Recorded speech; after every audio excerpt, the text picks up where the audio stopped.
उद्देश्य सारा भारत वर्ष आज जो आमर संविधान प्रणेता बाबा साहेब आंबेडकर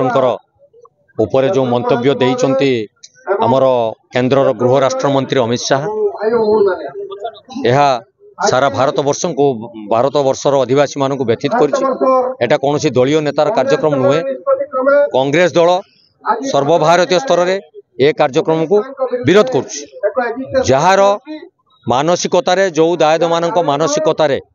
संविधान तैयारी करा आमे निजे निजको शासन कर आज बाटबण है परी लगुच। तेणु एबे जो अहंकारी सरकार केंद्र स्थापित होती जो अहेतुक मंतव्य संविधान प्रणेता प्रति तार प्रतिवाद रे आज एआईसीसी निर्देश क्रमे प्रत्येक जिलापाल को राष्ट्रपति उद्देश्य रे अमित शाह को इस्तीफा दाबी एक स्मारक पत्र प्रदान करा से दृष्टि आज सभार आयोजन करा आमे निश्चित भावे सचेतन करने एवं राष्ट्रमंत्री इस्तीफा दाबी करी आज कार्यक्रम को आमे एठी अनुष्ठित करें।